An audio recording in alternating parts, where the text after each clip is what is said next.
Can I welcome members, invited guests and the public both here and watching on webcast to today's meeting of the Budget Monitoring Subcommittee.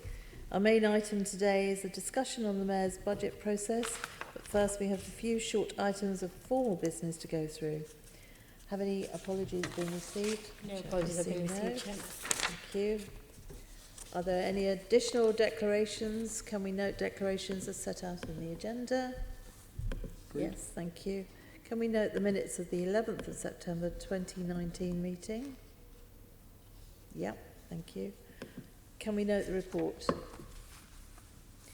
Noted. Agreed, yeah. Good, thank you. Now, due to the availability of our guests in regard to item number 5, I propose that it would assist the conduct of today's meeting to take items in a different order to that set out on the agenda as per Standing Order 2.2D. We shall now proceed with items 6, 7 and 8 before returning to item 5. So, item 6, can we note the report? Agreed. Item 7, can we note the report? Yep, agreed. Thank you. Item 8, can we note the report? Agreed. Thank you. Right, we will now move to adjourn this meeting until 3 p.m, where we will then move on to item 5 on our agenda with the invited guests. There we go. Yep. GLA, Chamber, Sound. GLA, Chamber, Sound. GLA, Chamber, Sound. GLA, Chamber, Sound. GLA, Chamber, Sound.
Welcome back to the meeting. Welcome to our guests, David Bellamy, the Mayor's Chief of Staff, and Martin Clark, Executive Director of Resources. Okay, gentlemen, we have questions for you, as is the norm. So if I can start off, what were the successes and failures of the Mayor's budget process from your perspective? Cool. David. Good afternoon, and firstly can I just thank the committee for your understanding in adjusting the start time of this session. I think maybe I pick out 3 positives and 3 negatives as the basis to answer your question. Firstly, the positive, obviously we met the statutory timetable, and also we didn't need to move any of the Assembly plenaries, and we were able to accommodate committee dates. So despite all the challenges that the general election posed, we were able to get through the process in the right time. I think it's important to acknowledge that. Secondly, the Mayor was able through the process to assign additional resources to his priorities, so bringing forward police officer recruitment, more support for young people, and action to tackle the climate emergency. And thirdly, I think would highlight the increased transparency of the GLA's own budget documents, where we managed to separate out the base annual budget from one-off funding, the impact of reprofiling, and also highlighting the scale of the external funding we receive. And I know that I've sat in this chamber and talked with Assemblymember Duval in particular about the need to do that, and so it was pleasing to see that happen. On the negative side of things, I think the first thing I would pick out would be the late notification and confirmation from government of the police and local government settlements. So, as the committee would be aware, the Hudson Review of Local Government Finance that the government commissioned recommended that the final settlement should be announced no later than 31st January, and the provisional settlement around the 5th of December. Now, neither of those was met. Indeed, we didn't get the provisional police settlement until the 22nd of January, and of course the final settlements weren't approved until after the Assembly's second budget meeting on 24 February. Second negative, I think, would be the impact of the general election day on meeting dates and publications.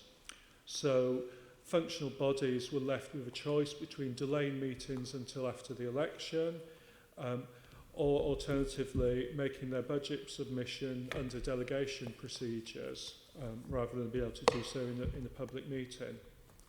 The week before Christmas was clearly very rushed for all of us, and I think some of that knock-on in the timetable meant that some of the questions that we in functional bodies would receive following on from Assembly committee and plenary meetings came to us perhaps later than has happened in previous years, which created some challenge for us to try and get replies back in time to be useful for the Assembly.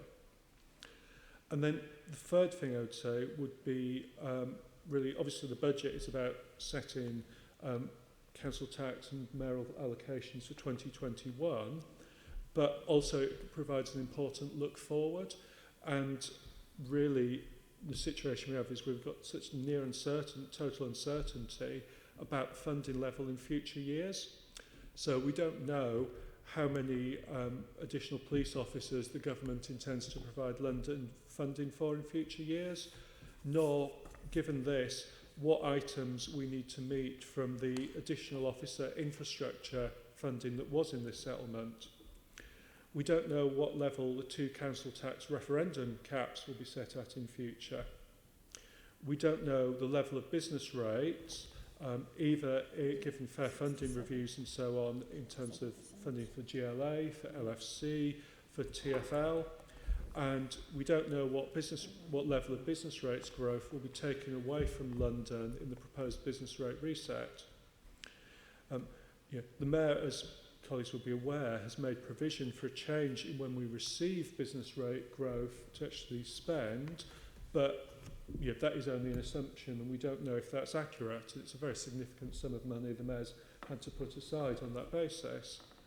And further, I think the government confirmed in the budget earlier today the announcement of a fundamental review of business rates reporting this autumn creates even more uncertainty about what changes, if any, there will be in this autumn as we go into next year's budget process. So, yeah, a very significant level of uncertainty for us as an authority and as a GLA group looking into future years. Okay, thank you. And when did the GLA finance team receive the proposed 2021 budget submissions from each of the functional bodies? So the deadline that was set was in the Mayor's budget guidance was noon on the 29th of November. Yeah.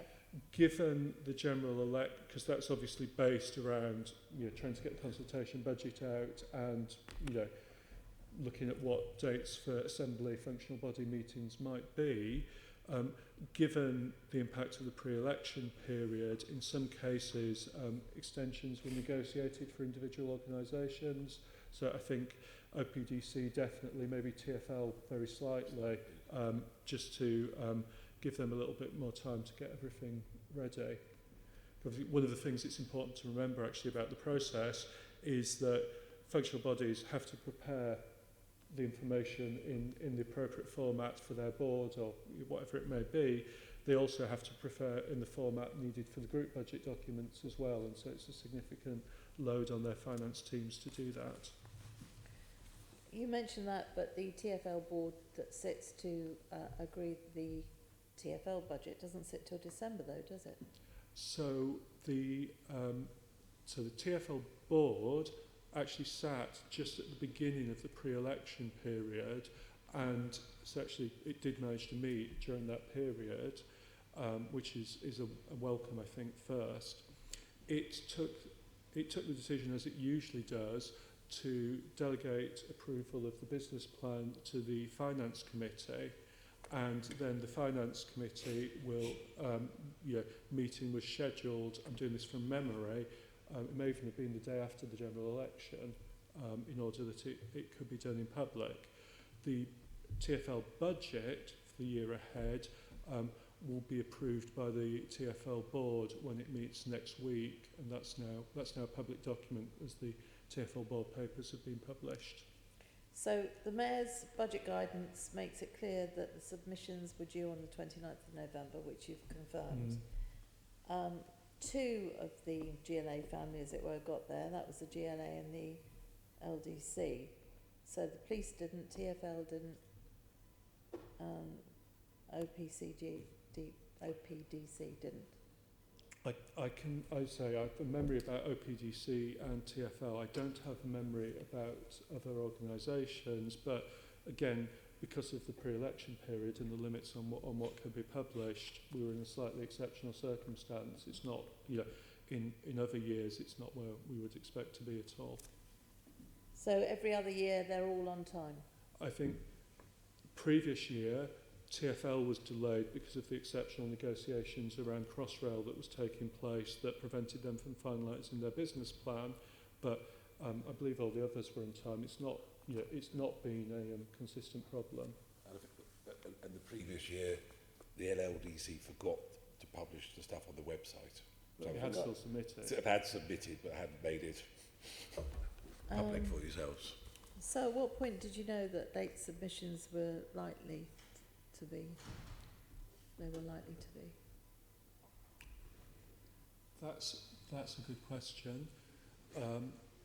TfL say, we knew fairly quickly after the calling of the general election that their finance committee was going to have to move to after the election. So that was a consequence from that announcement. And similarly, for OPDC, it was a question about that they had to consider about whether they were going to delay a meeting until just after the general election, or whether they were going to prepare and submit using chair's action. So basically, a lot of the reasons for these being delayed, you're saying, is the general election?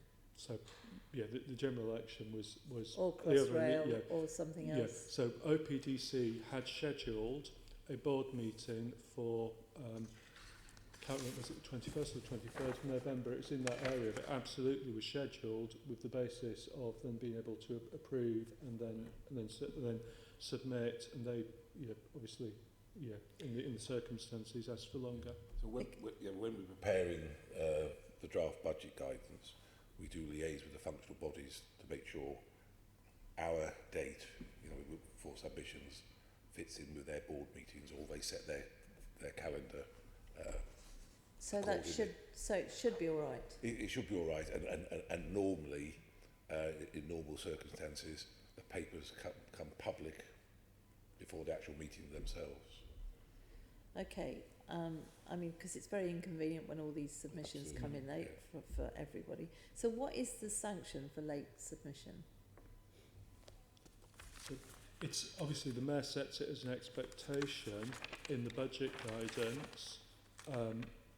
It's not, it's not unlike some aspects of the process that we might come and talk about. It's not a legal deadline as such. There's no statutory issue. It's just ultimately it's if there are real consequences for officers, then obviously that can be raised through me to the Mayor, and well, it's the Mayor's process. He tells them when they're supposed to be in. Yeah. And it causes nothing but grief when they're not. And in this case, it was negotiated with Group Finance on the basis of the particular situation we found ourselves in with the general election. Okay, so if we're sitting here in a year's time and they've all been late again, I would be. I mean, probably a year ago we didn't expect the general election, did we? But I would, I'd be very surprised and disappointed. Okay, so there's no sanction. So if they don't submit in time, so there isn't a statutory means for a sanction or consequences. Even though I think we've got really good alignments we've seen over the past few years.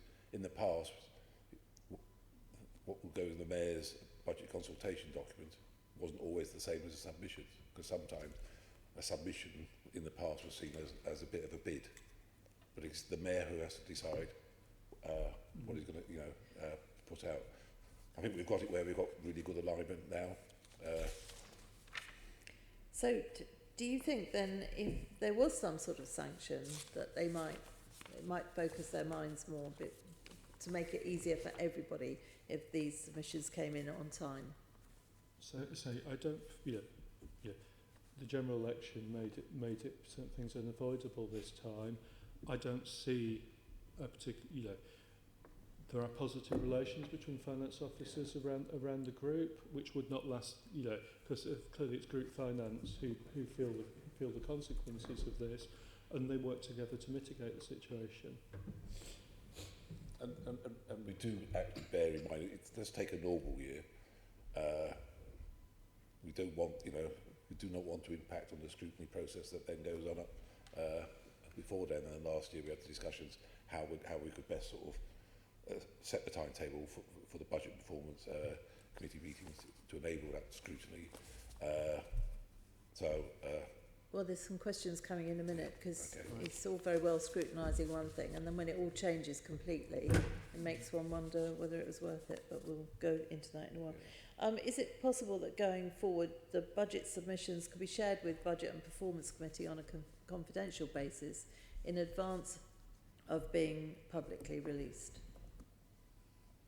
Well, the budget guidance is that was to submit on the 29th of November and to promptly publish, and that's in the public budget guidance from the Mayor.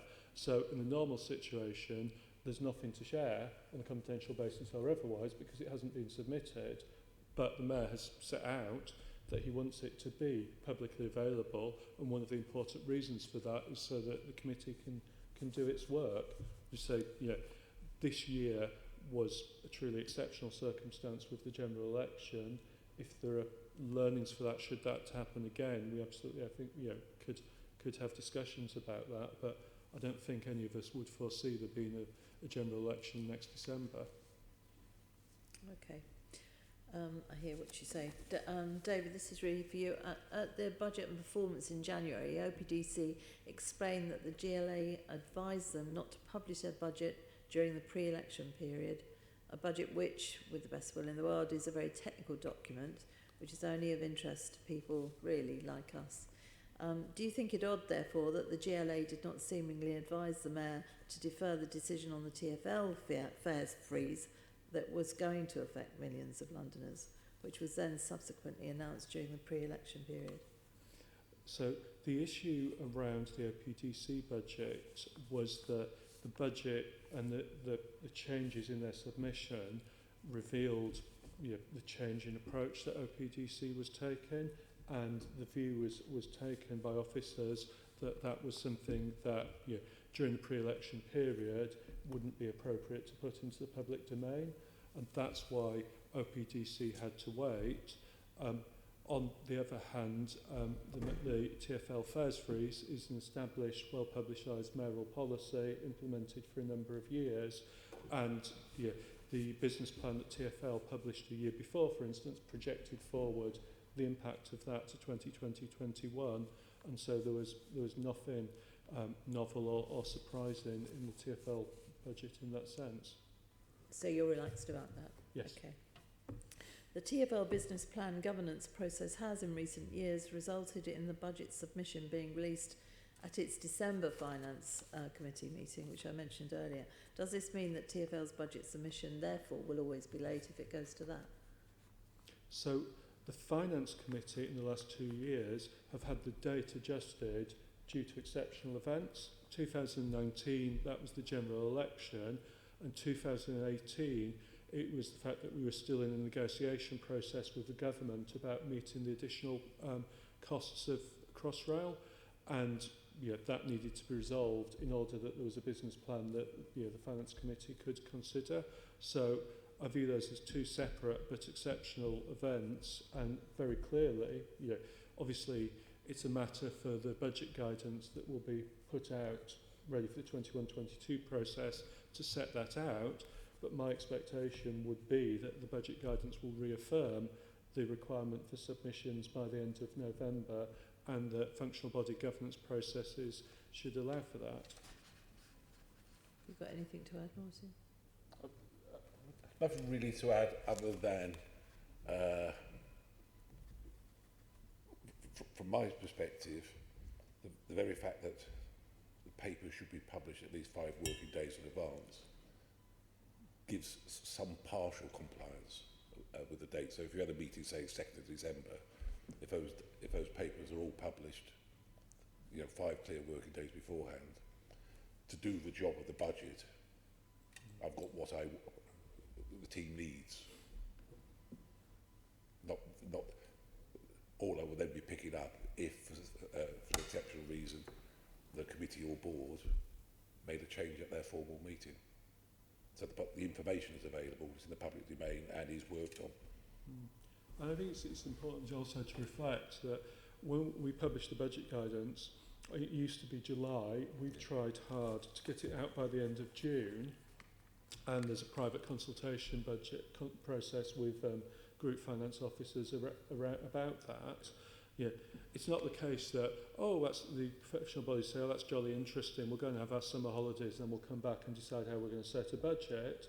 In fact, very significant work is underway in the functional bodies in July actually on that, and in some sense the process never really stops.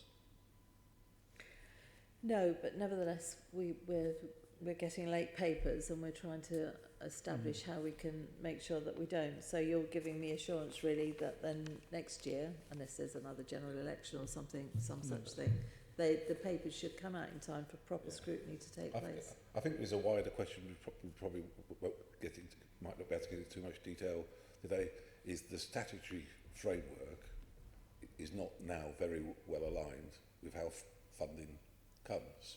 The statutory framework is all based on most government funding coming from grants that will be announced hopefully in an earlier December provisional grant settlement.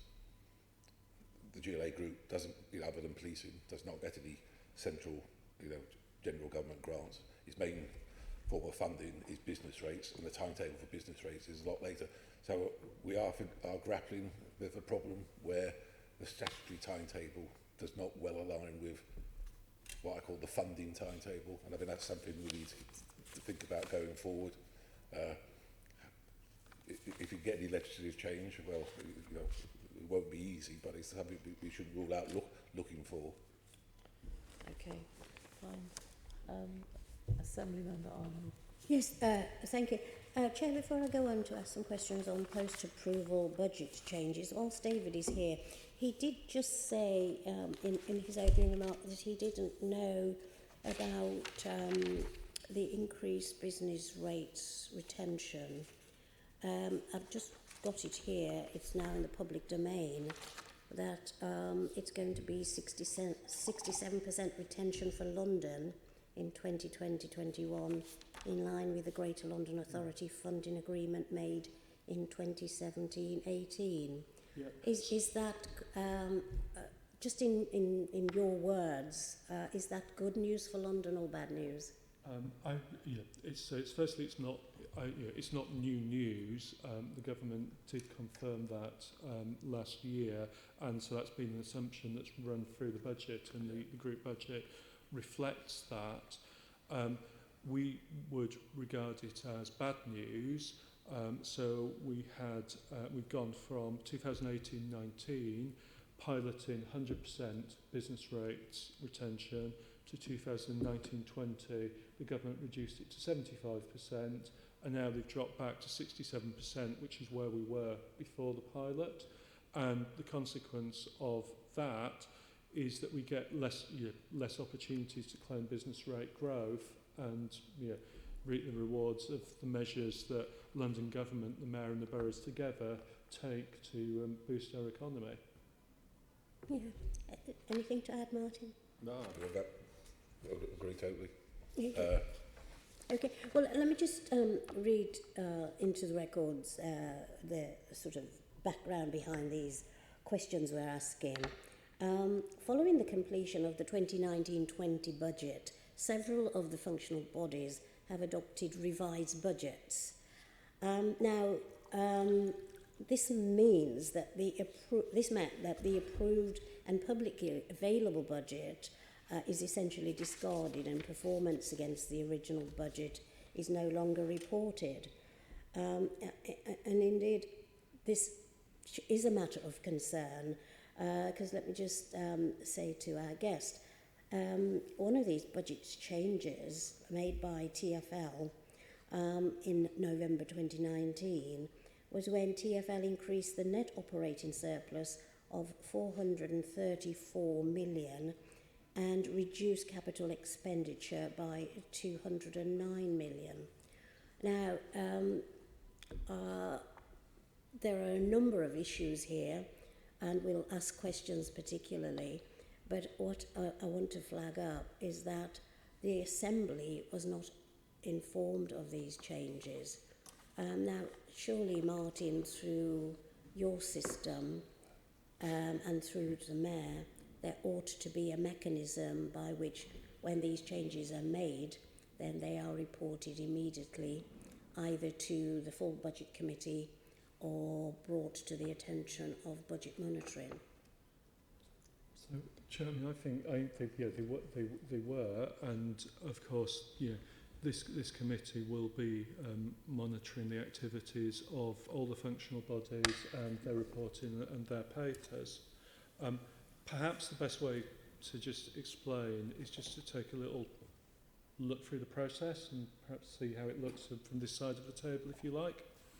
So the way I look at it is the GLA group budget obviously sets the council tax levels and sets the mayoral funding allocations to each organisation. So that's done, as we just discussed, based on the submissions that are received at the end of November. And really after that point, the changes from there are anything the Mayor wishes to change or see happen, and any other changes that are significant enough that it's worth including in the document with a cut-off of the end of January.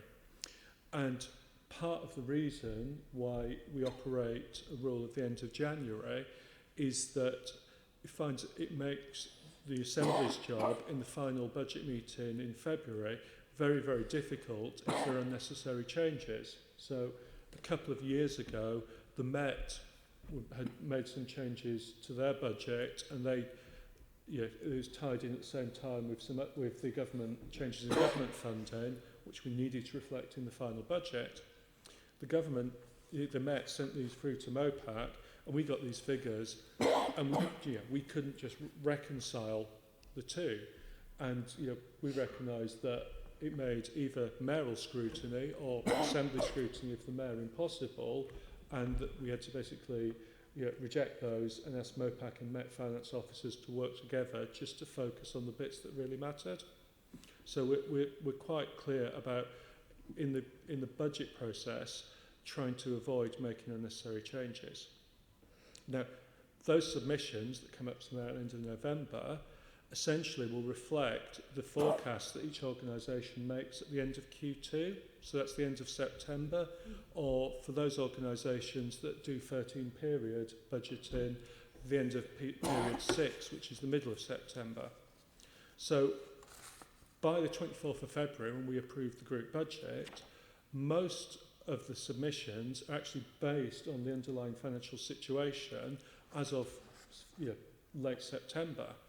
So that's nearly 5 months before, and it's also the case then that by the end of the year's budget when approved, that will be an 18-month gap, and clearly an awful lot happens in 18 months. So the first thing that happens as a consequence of that is that, as we touched on with TfL a moment ago, each organisation sets its own budget in March, which takes the decisions that have been made in the final group budget and any other developments that have taken place in that time. So a good example of this, and I think an example of progress this year, is that the GLA budget was based, the final budget, which has gone up to the Mayor this week and will be published any day now, will use its end of Q3 forecasts, which we provided to the committee I think on the 19th of February. And so it's very much got the latest view there. It will also capture any developments that have occurred since the submissions. There's a very obvious one in terms of the restructure into new directorates within the GLA, so it sets that out.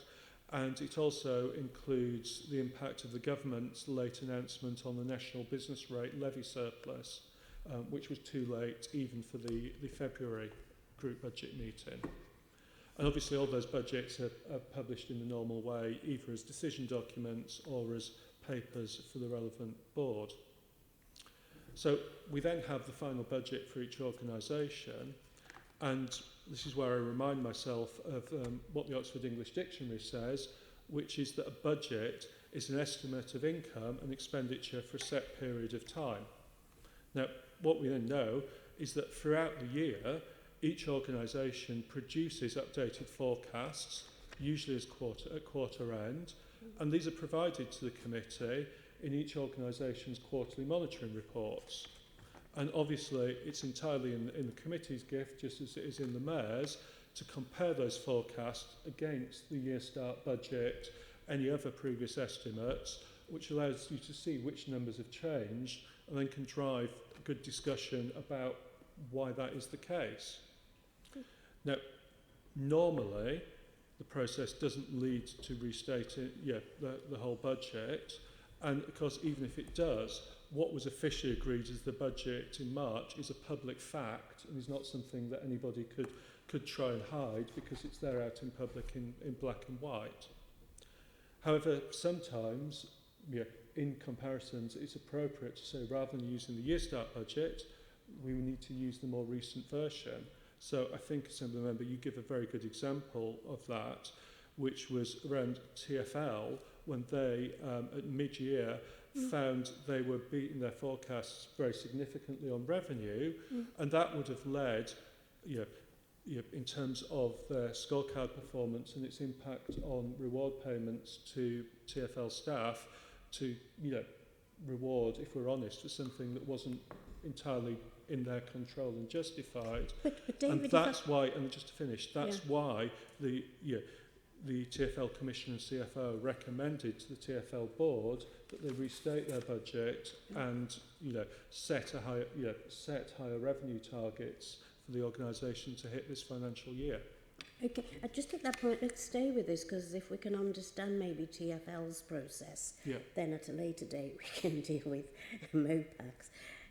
At that point, and you talked about it going to TfL board, what we're having here is we're having a change to the published budget. So it goes to TfL's board, and if TfL board then agrees it, then it doesn't go anywhere else. So in a sense, that's allowing this functional body to change. I know it's because of a circumstance, but it seems to me there is no mayoral hook to this change, because it's then up to officers and the board to make that change.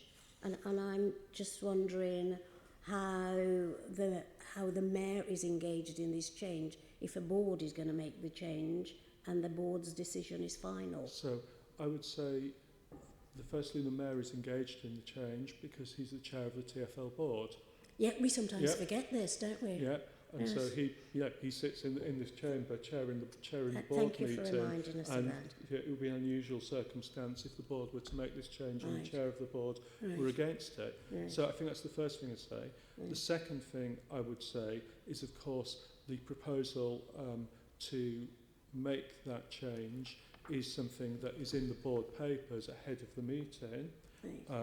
I don't know what you've got planned for the weekend. One of the things I've got planned for my weekend will be reading the TfL board papers now that they're public, and so they're absolutely there for the committee and officers and any interested Londoners to look at, in this case, the budget that's proposed for TfL for the next year. And then, the third thing I would say is TfL having taken that decision, that then becomes what is reflected in its quarterly monitoring reports. So the quarterly performance report that is produced at the end of Q3 is debated in public by the TfL board in this chamber and then is submitted to the committee, then includes those numbers. So there should be no surprise about that, because the decision to change them was made completely transparently in public, but then that is provided to the committee. Yep, we spend some of our weekends reading piles like this if we're on this committee, and I believe some are on this committee, and budget performance as well, glutton for punishment. But I think that puts, if you like, a marker down for any questions that can be raised about post-approval budget changes. And using TfL was a good example of that. Because if we didn't have that understanding, and if people didn't know that you talked about the Q2 figures coming to budget monitoring and also to budget performance, it could be seen that the mayor really puts out one document, but then as chair of TfL is party to moving the goalposts around. I'm struggling with the origin of this phrase, but the times change and we change with the times. Right. And that's what you say, and the mayor and the team at any of the functional bodies do. They are responsive to changes within their own environment. So, yes, and for me, maybe I should just re-emphasise the point I tried to say in my answer to your first substantive question, was that for me, budget is an estimate of income and expenditure for a set period of time. There's a very extensive process that runs, but there's a very extensive process that runs all the year round in terms of financial monitoring, and the purpose of giving updated views and updated forecasts is to provide to the committee, but also importantly to the public, the latest view on the forecast income and expenditure of each organisation, so that we don't just wait until year end and go, oh, well, we'll wait you off. We can actually say, okay, right, this situation's developed, this is what we think will happen, and then you can monitor progress against that. as well as monitoring progress against the original budget, which is, of course, a public document. Okay, Martin, talked about, and I think David referred to it, not all the functional bodies work in sync, do they?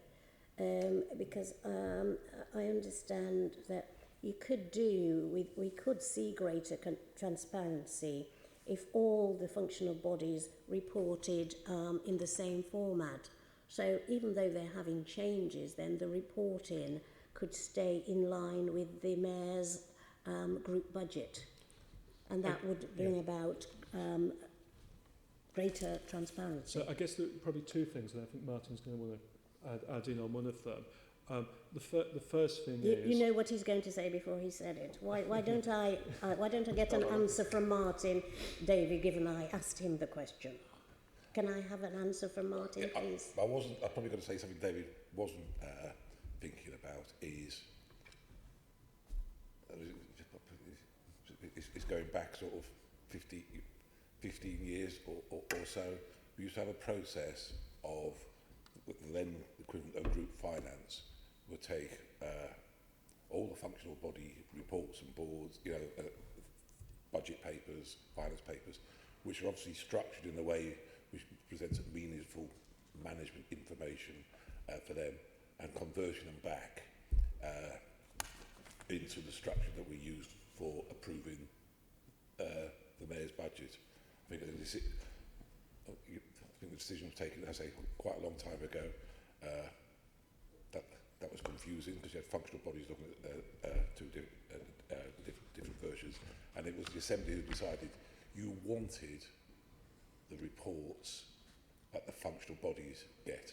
Now, but I do think it's probably something we can do, probably more regular. Like the time of sort of bringing together the group budget is very good liaison between group finance staff and Gino and his staff, and there's no reason why we can't sort of build that dialogue at these quarterly monitoring points to make sure, sort of highlight changes.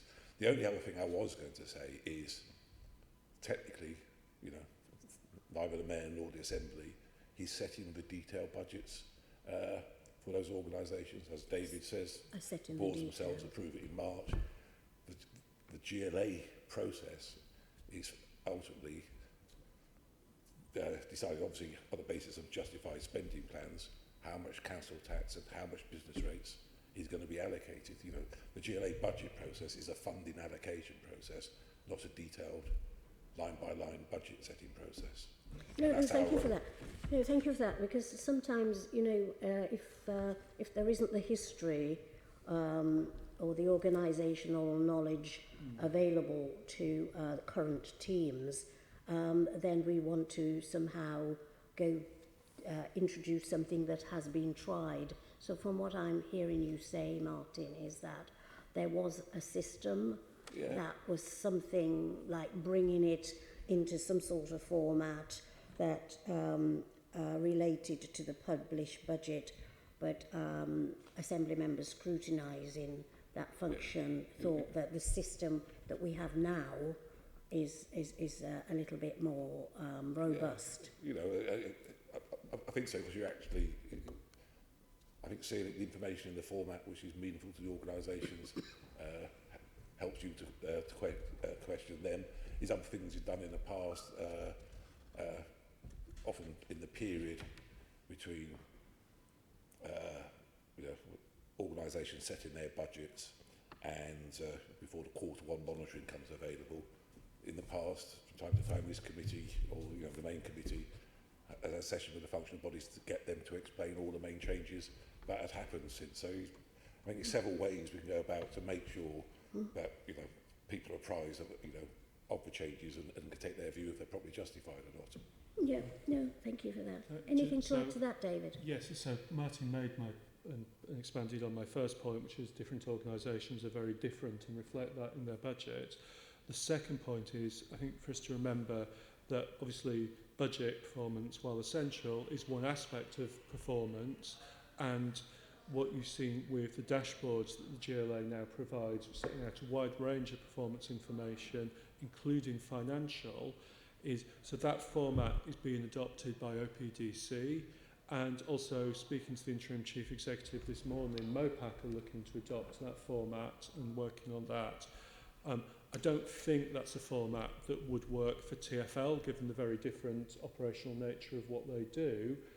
But yeah, there's a direction of travel there about trying to give a more consistent, joined-up view of mayoral performance, recognising that to the outside world, some of the divisions that we might have between different organisations wouldn't perhaps make a lot of sense. They just want to see, well, what is the mayor doing about whatever it may be.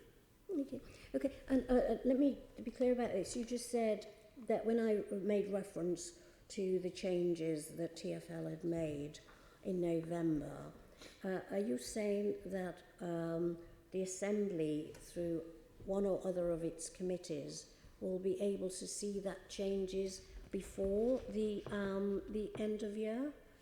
Yes. They will be reporting so that. they were reported in the quarter-free monitoring information, Right. which the committee would have received, I'm guessing around the end of January, start of February. Right, so that might have been budget performance. So yeah, obviously what you do with it's a matter for yourselves. Okay. So from what I've asked, from what I could gather, both of you are saying no changes to the current structure would bring about any more financial transparency than currently exists. Is that what you're saying? I think I'm saying is, and I think David said, I think the financial transparency is there, but sometimes the job is how do you make it transparent? Bring it to people's attention. And I think doing some prosaic things like that will be helpful. And that's our job. So what we've got to do then is actually look again at the current way of reporting information.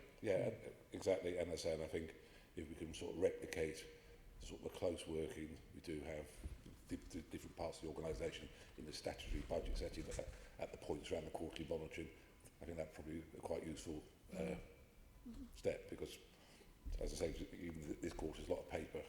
To expect someone to read it cold and pull things out, it might be helpful if other people help, giving the prompts, etc. So I think if there can be a bit more closer working, I think that's one thing we should try and carve out. Yeah. Well, hopefully in the next administration that's something that can be picked up. Yeah. Thank you. Yes, if I can just go on that. I mean, some local councils are actually required to have budget changes made outside of existing budget or policy framework approved by full council. Now, obviously, it's not the same here quite, but no such equivalent exists in the GLA. So do you think it would be an improvement to transparency if there was something of that nature? I guess what I would say is that obviously, a mayoral model is very different, as you acknowledge, from a borough council model. If the mayor takes a decision to move money from budget area A to B and commit that into a particular project, then you would expect to see that through a mayoral decision.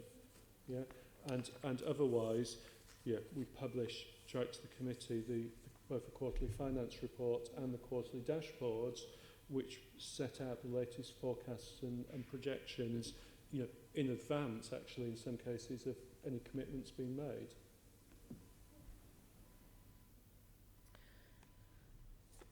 That's certainly how I've seen changes in terms of when we've done the deep dive into any of the functional bodies, particularly, I mean, the LDA comes to mind over the years. Martin laughs. And that's, I recall why this committee was created, in order for there to be those particular deep dives into particular areas, because budget performance has got so much to do. So I think there is the facility there, and like I say again, it may be that in the next administration, then with some collaborative talks, then issues. But like I say, something I could leave maybe David reflect on.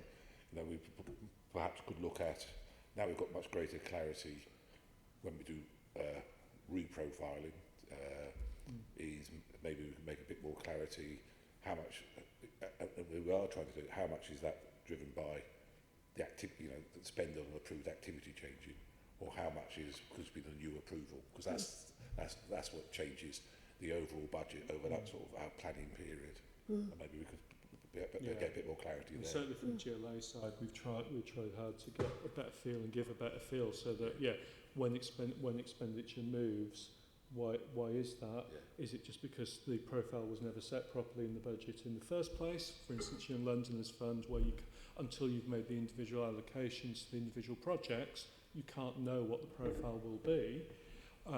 Or is it a case of something is being delivered later than was particularly expected, which obviously then allows for a discussion about why that is. And for me, the GLA dashboards set up room for a wealth of discussion, and it's for the Assembly, I guess, coming back after the election to think about how best to structure yourself, and to what extent, whether it's through Budget Monitoring Subcommittee or something similar, that's the right forum to look at it, or whether you ask some of your committees who focus on particular areas to actually look at the data in that area as part of their responsibilities. I think sometimes if we're looking for absolute transparency, which I'm sure you are, and we need it in order to scrutinise. So sometimes we don't know that something's going on if it happens in year. I mean, if you take the TfL situation as one, I mean, massive differences made within the year. I mean, that makes it harder for us to scrutinise, but doesn't it also make it harder for the Mayor's team to see TfL's overall direction if it's changing? Well, obviously, the change wouldn't be made without good reason, and it was based on certain key variables, and obviously it was a change to give them a harder target to hit, which I think it's probably a good thing that organisations are prepared to do that. As I say, the original year start budget is still there. I'm sure some of the documents from TfL will set out the year start and the updated view, so that you can see both of them. If not, it's all in public domain, so it's very possible to set that up. That particular change hasn't caused me any issues in terms of my scrutiny of TfL. I would certainly say that.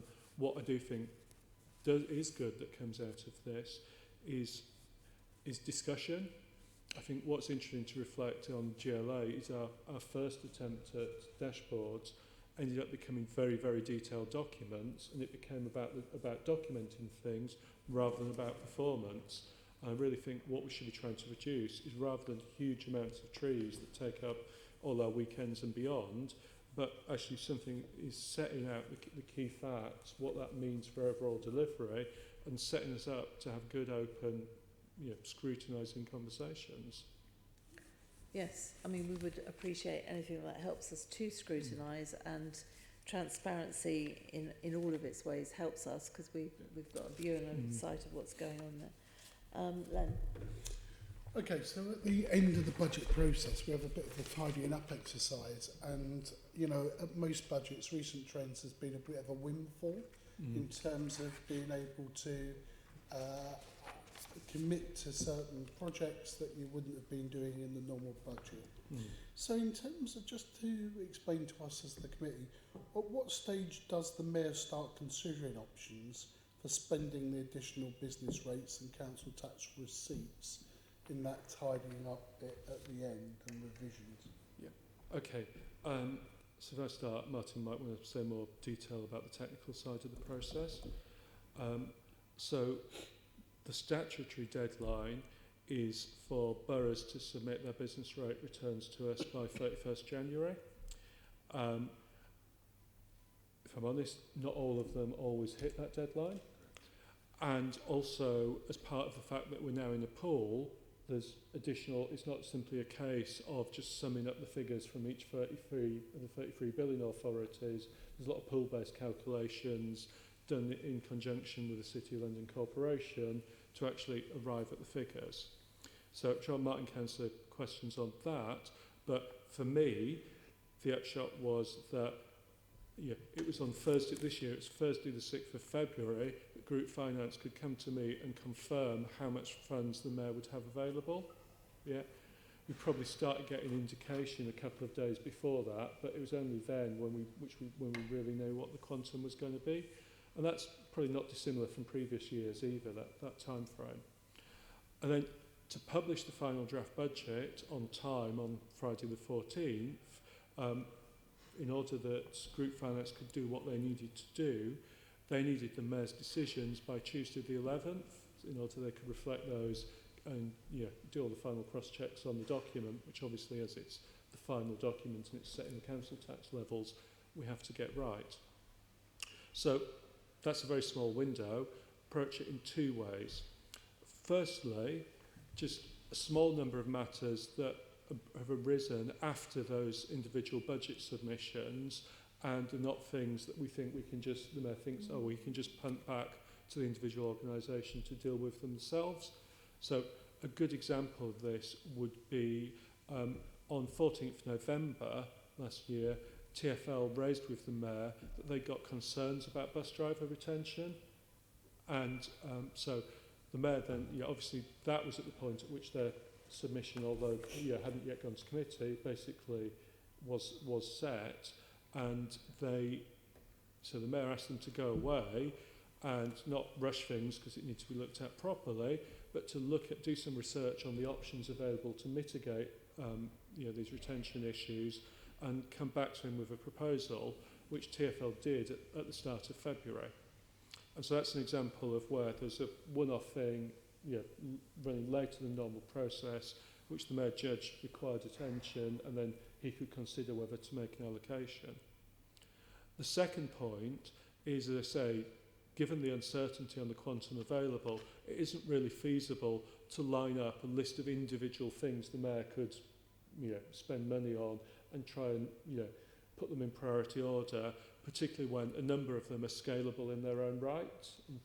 And given the pressure on the budget process, it's not really feasible to get through everything in that detail and come up with precise figures. So what we then the approach we've taken is say, well, how can we allocate the remaining money to funds that can be used for the Mayor's priorities? So we had 3 examples of that this year. So the Young Londoners Fund, putting aside extra money into that. Second, a pool of funding for violence reduction initiatives. And then thirdly, funding for the Green New Deal. So obviously discussions are going on in advance of knowing what the quantum is in terms of, firstly, being clear on what the Mayor's priorities are with him, and secondly, getting an understanding of what sorts of schemes might run with that, so that when we get an indication of how much money is available, we can decide a recommendation to the Mayor about how to allocate money between the different funds, and we'd be confident that we can recommend that to him, knowing that they're broadly appropriate given the potential schemes and things that the Mayor would like to see happen. And just obviously, ultimately, that balance between them is a matter for the Mayor's judgment when he takes those decisions. And I think that's fair and right, but the question is, of that process, that period of process, a very short constrained time, that represents a 17% increase of the year-on-year increase. So it's a sizable part of the budget that's been allocated. 3 different projects. I would have loved to ask some questions about the performance of them. And there's something not quite round about our process, which could be, without constraining the Mayor and his priorities, where we can get to ask some questions around some of that thinking. So some of the issues I would have wanted to ask would have been about, well, actually, what's the performance of the Mayor's Young Londoners Fund in the first phase? How's that going? Does it need to do this? Do you want to put it aside and put it in a budget and draw down on it? I'd like to, talk about the violence reduction unit. I did in another place where I did witness the Mayor talking about where he was putting this money, and there were gasps on saying, where was it coming from? But of course it was coming from the extra resources. So we know it was there, but it needs to be a bit more transparent. What I would have wanted you to do is on the Violent Reduction Task Force is talk about the actual plans that they're working on and where they're putting that money and where is it going. I think they're all laudable and very good projects, totally supportive of those, but I want to, there are questions around value for money and about what do we get in return. They're the questions I want to get into. So in terms of that, is it possible that because this may well be the last year we get a windfall as of this size, thinking of what the challenges we're going into in the coming months, but would it be possible at some part of that budget advice that you're giving to organisations that is saying, okay, I have a budget, and if I had more, what would I do? What areas would I want to invest? Can you give me a range of options of where that is? Now, of course, no mayor wants to be, if you've got choices, that could be sort of political knockabout, but it does seem to me it is about choices. And if you're going to put money into one area, and these 3 areas, why wouldn't we put money into those areas? I think they justify where you would put those issues from my point of view. My politics, the same issues, I think they're justified. Nevertheless, I want to ask some questions around on it. So why can't we ask to see some of those areas up for consideration over and above that core budget? It's a pretty substantial area we're talking about. So in some ways, we might want to point some questions around on it, not of you and the mayor when you finally take decisions, that would come at the budget meeting and frame that, but of the organisation submitting it. So why are you putting this forward? Why were you asking for that? What's the performance of it? And it may actually direct our scrutiny of those issues. So would it be possible to do that? A what if there was additional monies available, what would the mayor be, what would the organisation, so I think it's at that stage, what would be the organisations in the GLA family, what would you consider to be a priority? On the full understanding that it's the mayor that will take the final decisions. Doesn't mean he's going to agree to everything, and he's not going to have the money for everything, but we'd see in a much clearer way of what those choices would be as the process goes on, and if we have a windfall like this. Yeah. Is that possible? So I firstly think it is entirely possible that through the process as it stands, for the Budget and Performance Committee to ask, whether it's the GLA executive directors or whether it's the functional bodies, as they come before them, if they had some additional one-off non-recurring money, how would they recommend spending it? What's the next thing they would like to do? And I think it's absolutely open to the Assembly to ask that question if you wish to. On occasions, whether at Budget and Performance Committee or at plenary, that's been asked of the mayor as well in terms of his thinking. And I think that's right. What I think I also would encourage, building on the conversation we had earlier, is we see this, given who we are and where we are, very much through kind of Budget and Performance Committee lens. I think there is a lot to be said about the other Assembly committees who obviously have deep expertise in the area, and we all know it's challenging to look in detail across everything, and actually them being able to have some of those conversations and say, well, right, if it's skills, where would we go next in skills? If it's transport, what are the next transport schemes that you think are most important to invest in? And just the Assembly as a collective building up that thinking based both on the performance of the relevant organisation, but also those discussions about where next to kind of meet the high level objectives that the mayor's setting out. And obviously those 3 areas that we've highlighted in terms of some of this expenditure would lead us to a view that at some stage they won't be one-off. There actually might be, maybe not at the level that they've been supported on these one-off windfalls, of mainstreamed in the budgets in the future issues, because they're pretty important priorities, aren't they? The first 2 is the drive against violence and issues of that and crime diversion. And the last one is around, in terms of tackling the climate change emergency that we face. So I presume that if I'm looking at this budget next year, if I'm fortunate enough to be in this position on this great committee that I enjoy immensely in terms of that, I will see some view of where some of those organisations may be looking to actually try and mainstream some of this work. So I guess Element or proportions of it or elements of it? I mean, yeah, let's be honest, it's a real challenge because you accept these projects have come out of one-off funds, and clearly for instance we all recognise there have been very significant reductions in provision of youth services across London in the last decade. To redress that on an ongoing basis requires ongoing funding. And ideally that will be something done at a borough level, not I'm sure the mayor would have a role and perhaps should have some ongoing funding in coordinating and facilitating, to use some of the language from the GLA Act, that, and to advise boroughs on the best way to do it and what the most effective things are.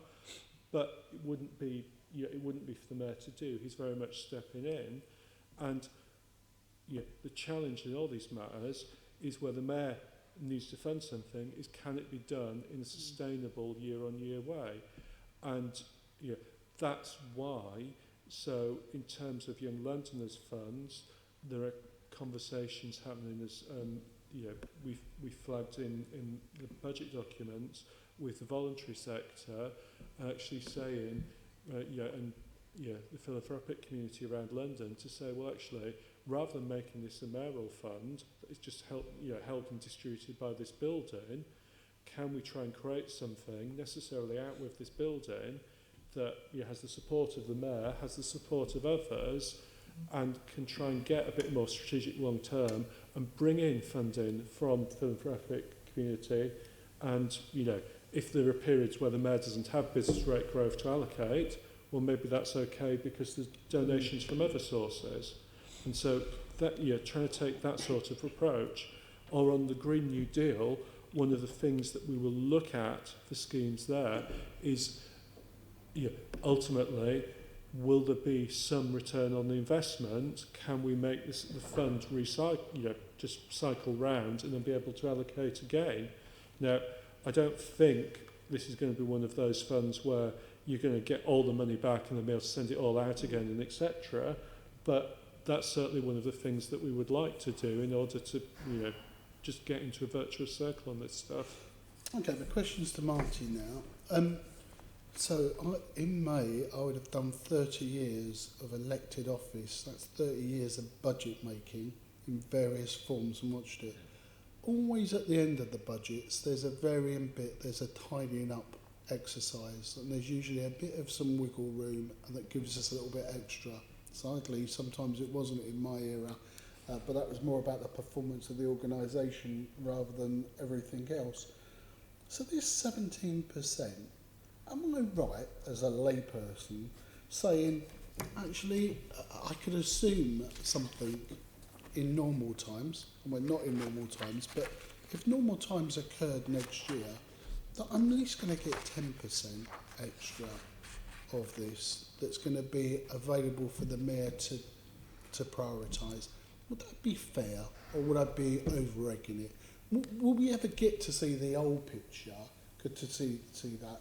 Or could I make some assumptions that actually at the end of this process, come what time, when we get to this tidying up exercise of these adjustments, the mayor's going to have, or a mayor is going to have X percentage available to play with?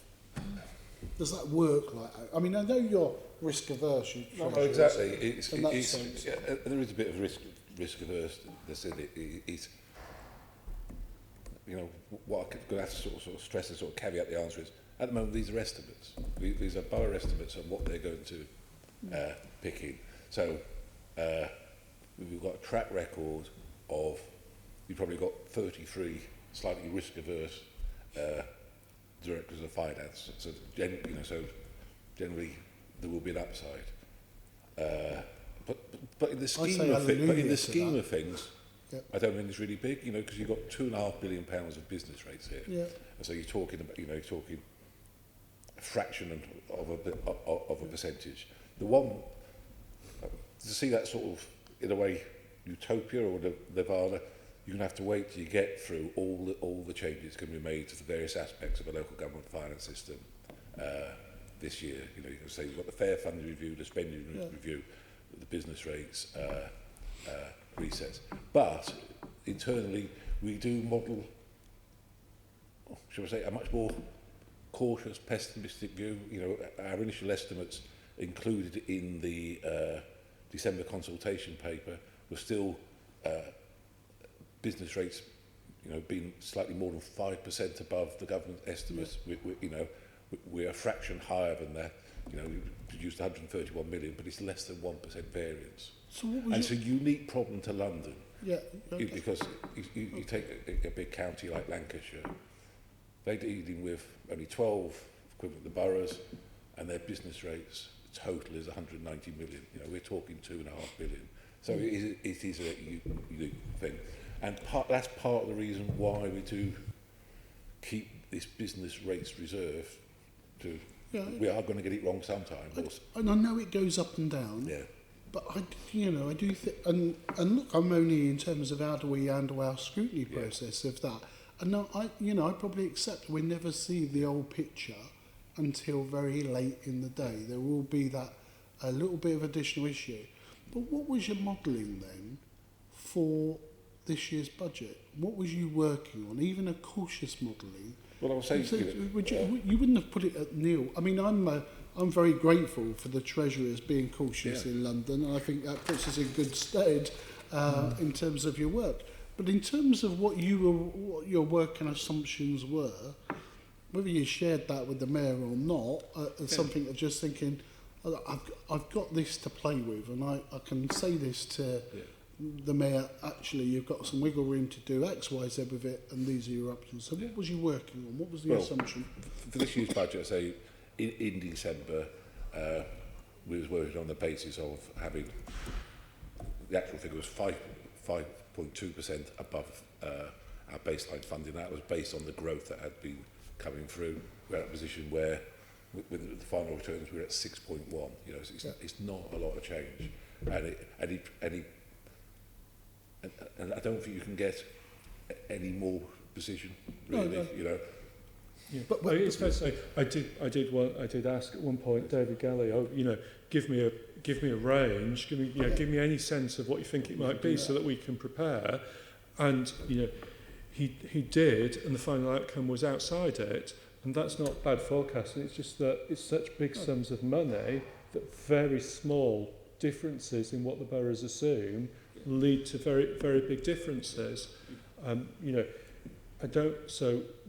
think we have to be very prudent and careful where we're assuming things on a recurring basis, which we had to do because obviously that it was taking view on recurring business rates that allowed the mayor to fund the 1,000 additional officers.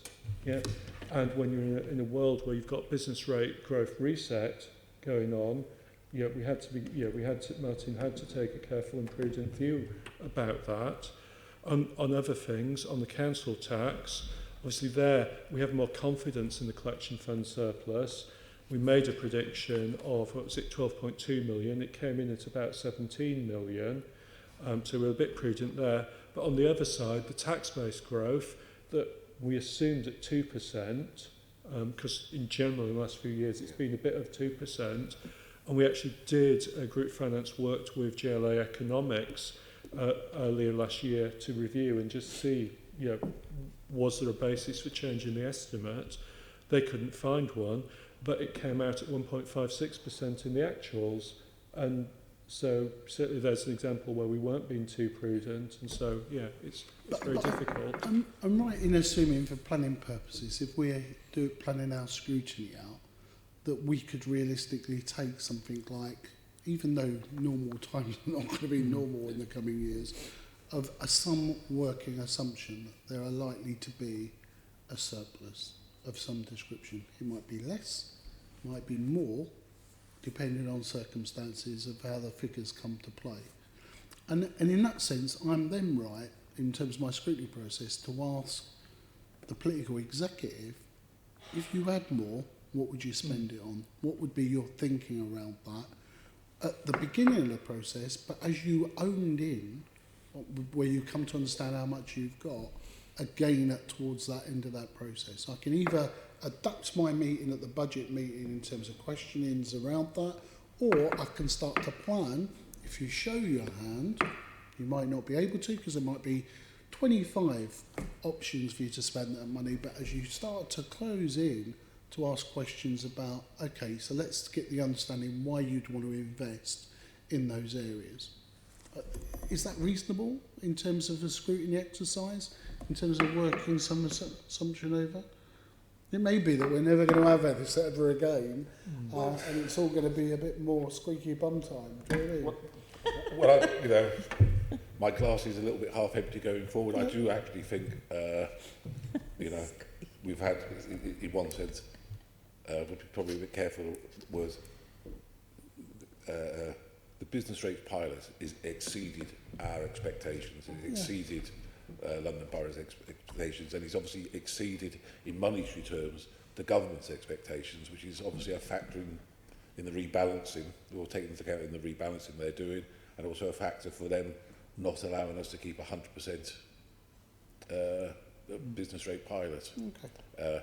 But I think, whilst the fundamentals are London and why you've got a business rates tax as it is, I think London should always be in a position where you can be anticipating growth, and therefore you're into the game of what's the range of estimates for that growth and what would the GLA share.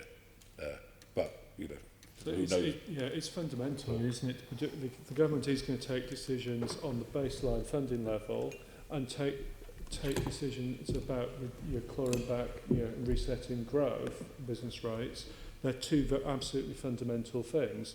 If the government said, we're just going to leave business rates alone for a couple of years because other matters we wish to attend to, then we might not be able to put a quantum on it, but I think finance will be confident, anticipating that there would be a one-off business rate surplus, and you can have those discussions, again, the quantum very uncertain, but at least there's going to be one, on the expectations that we had originally coming into the 2021 budget process, and we have, as we sit here now, for next year's process, we didn't think that growth was going to be there. I've got one last question. It's sort of allied to this, but it's slightly at odds of this. Can I just proceed? Sure. Okay, so participatory budgets. I've been in communication with you, David, on it. I think you've seen some of those issues. We're a world-class city. What drives me about participatory budgets, engaging with Londoners about the choices that we have, is saying something about our institution, making them slightly a bit more aware of the choices that we have. I'm not fully conscious of what the results of, because we do some engagement or highlighting around the budget process of how successful from that is. Do we think in the next administration that we can develop a participatory process or an element to part of our budget making in some form or another, of where that might well be desirable? So I think firstly in terms of this year's process, we ran a consultation exercise on Talk London. I know that was provided to members of the Assembly for your consideration, the output from that. And I understand that the Talk London team were very pleased in terms of the volume of comments that generated and the general kind of tone of the discussion. I don't think it wasn't a success in terms of getting comments and feedback from a representative sample of Londoners, which there's a lot of work, as you'll be aware, being done on Talk London to try and achieve that. I think it is important. I'm sure all the different mayoral candidates will have their own views and reflections on this, and we'll see what they say in their manifestos. That we do more about how we involve Londoners and get their input. At the same time, I think we also would be honest and recognise that in general we start from a pretty low level of political education about things like where the funding comes from, the police, how that works, etc. And it is a somewhat complicated and technical landscape.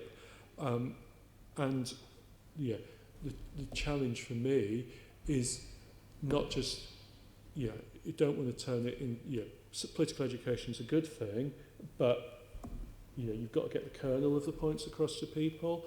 And how much question is it about the budget process, and how is it much more generally about engaging people in terms of what they want the mayor, the authority, the functional body, to deliver to them, what they want to see, and how we can have dialogue about those particular things. Because at the end of the day, money's absolutely vital, but it is a means to that end, and it's the end and the impact it has on people in their everyday lives that I think is the thing that really animates people. And finding ways to get closer to the public about that is, I think, something that's interesting and we should think about doing more on. Thank you. Thank you. I agree with my colleague. And people do ask questions, and we should be able to give them answers. And if we can't scrutinise and ask questions, we haven't got the answers. And you brought it up earlier, the bus drivers' payment, which was £34 million of taxpayers' money. Now, that went to the bus drivers. Somebody actually said to me, what on earth is that for? They're actually going to strike because of working conditions. And the next thing we know is the mayor is giving them £34 million, I think we were told, for retention. But the thing is, it is £34 million. I have been told that it's their working conditions they're concerned about. Giving them money is not actually going to sort out their working conditions. So we haven't had an opportunity to scrutinise and to get to the bottom of that. But we are being asked by Londoners, why on earth where has the mayor found £34 million? Why is he giving it as one-off payments to people that work for companies that are private companies in some instances? When in actual fact, what they're really upset about is their working conditions. And of course, we haven't got the answers because we couldn't scrutinise at all. I'm hoping at some point it'll become clearer. Well, I guess, Chair, there are probably two things I'd say to that. One is just to take, as a general point, one, obviously, any mayoral decision can be publicly scrutinised and the mayor held to account to justify it, whether at mayor's question time or in other fora. The other side, again, I think that example comes back to the Transport Committee, and how can the Transport Committee be monitoring what's going on in the bus industry and the challenges that are facing bus drivers and bus companies in terms of retention. And that's clearly absolutely open for the Transport Committee to look at and investigate, just in the same way as it's open to the mayor to ask questions and receive feedback about that. I think the problem is, Mr Bellamy, that £34 million of taxpayers' money has just been paid out, and there's not necessarily a good reason for it. One-off payments when actually it's their working conditions that is the issue. But I'm sure we'll explore that somewhere else. It's just a shame, as my colleague was saying, that these vast sums of money are left at the end of the budget process. The money goes out, the mayor announces £34 million as an example going off somewhere. None of us have got any idea where the money's come from, the rationale behind it. All we know is that people are threatening to strike at this time for working conditions, and money's being given to them quite separately. So I'm sure that will be looked at in the future, but it's certainly something that I've been approached about, and people are concerned. No more questions from my colleagues, so can we note the report on today's discussion and delegate authority to me as chairman to agree any output from today's discussion? The next Assembly's annual meeting, due to take place on Friday the 15th of May 2020, will decide which committees to establish for the 2021 Assembly year and a timetable of meetings for those committees. There's any other urgent business, so close the meeting. GLA, Chamber, Sound. GLA, Chamber, Sound.